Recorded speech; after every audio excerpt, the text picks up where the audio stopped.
আসসালামু আলাইকুম। অনুসন্ধানী বাংলা টিভির পক্ষ থেকে সবাইকে স্বাগতম। আপনাদের সাথে আছি আমি মসরু। নবীজি সাল্লাল্লাহু আলাইহি ওয়াসাল্লাম কে কটূক্তিকারী শুভজিৎ রায় গ্রেপ্তার, বোচাগঞ্জ থানার ওসি প্রশংসিত। দিনাজপুরের বোচাগঞ্জে মহানবী হযরত মুহাম্মদ সাল্লাল্লাহু আলাইহি ওয়াসাল্লাম কে নিয়ে কটূক্তি করার অভিযোগে শুভজিৎ রায় নামে একজনকে গ্রেপ্তার করেছে পুলিশ। জনগণের দাবির প্রেক্ষিতে 8ই এপ্রিল মঙ্গলবার সকাল বেলা বোচাগঞ্জ থানার officer in charge OC Mohammad Hasan Zahid সরকারের নেতৃত্বে বীরগঞ্জ থানার সামনে বাসস্ট্যান্ড এলাকা থেকে তাকে আটক করা হয়। প্রযুক্তি এবং গোয়েন্দা সোর্স ব্যবহারের মাধ্যমে খুব অল্প সময়ের মধ্যেই অভিযুক্তকে শনাক্ত ও গ্রেফতার করতে সক্ষম হন তদন্তকারী দল। এ ঘটনায় বোচাগঞ্জ থানার ওসি মোহাম্মদ হাসান জাহিদ সরকারের প্রশংসা করছেন সর্বস্তরের জনগণ।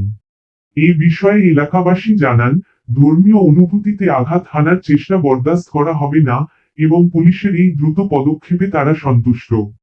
এদিকে আইনশৃঙ্খলা বাহিনীর পক্ষ থেকে জানানো হয়েছে, বিষয়টি গুরুত্ব সহকারে তদন্ত করা হচ্ছে এবং আইনানুগ ব্যবস্থা গ্রহণ করা হবে।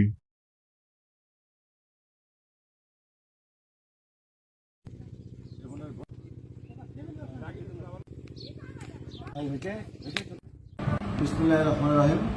বোচাগঞ্জ থানাতে ফেসবুকে অভিজিৎ রায় নামে এক ফেসবুক আইডিকারী, সে মহানবী সাল্লাল্লাহু আলাইহি ওয়াসাল্লামের নিয়ে বিভিন্ন প্রকার কটূক্তি করেন এবং ইসলাম নিয়ে বিভিন্ন কটূক্তি করেন, যার প্রেক্ষিতে বোচাগঞ্জ থানা সহ বোচাগঞ্জের আশেপাশের থানা পীরগঞ্জ সহ লোকজন উত্তেজিত হয়ে যায়, জনগণের মধ্যে উত্তেজনা সৃষ্টি করে, তাদের বাড়িতে হামলা করার চেষ্টা করে এবং জনগণের দাবি ছিল যে তাকে অবিলম্বে গ্রেপ্তার করতে হবে।